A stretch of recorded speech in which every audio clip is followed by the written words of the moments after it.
Jesuit Refugee Service has worked in the Middle East and North Africa since 2008. The first projects began in response to the high number of Iraqi refugees in Syria and Jordan.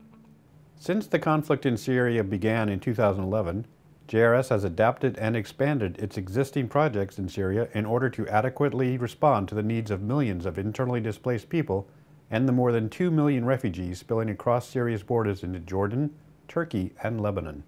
Our program in Syria, actually, we have three main sectors of services. The first sector is about relief in terms of food and in terms of non-food items. In terms of food, each family registered in our centers receive at the end of each month a food basket, which is quite enough for 6 people for the basic needs of food. Always in terms of food, we have our field kitchen who serve 22,000 people in 2 cities. In Aleppo, 17,000 people, mainly a daily hot meal, and 2 other field kitchen in rural Damascus, serving 5,000 hot meal daily for people in shelters. JRS helps families with non-food items as well. Mattresses, blankets, clothes. The conflict has had devastating effects on the health care of Syrians. We try to help those who have chronic diseases of civilians, for sure. And we have our clinic in Aleppo and 2 pharmacies in Homs and Damascus.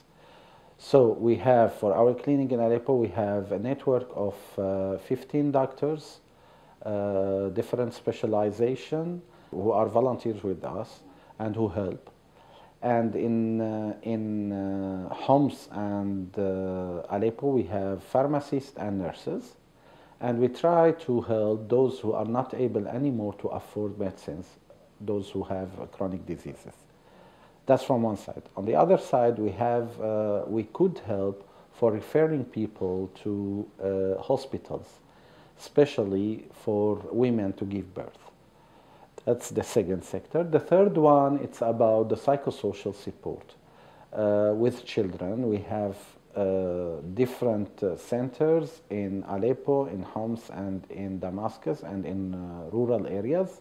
The goal of the psychosocial programs is to help children deal with the trauma of war, helping them to come to grips with what they have witnessed and experienced. And to have a safe environment for them through activities, which is for drawing, dancing, music, singing, and through as well catch-up studies. It's allowed them to be normal children in terms of good expression, in terms of being able to tell their own fear and to tell about the problems. The work with children has an additional benefit. As with all JRS programs, people of all religious backgrounds and ethnicities are served. When adults and families of the children visit the JRS centers, they see their children playing together. Seeing children playing together and they are friends, that would allow them to talk together. And it's a way, and it could be a good mean for preparing the reconciliation, the future.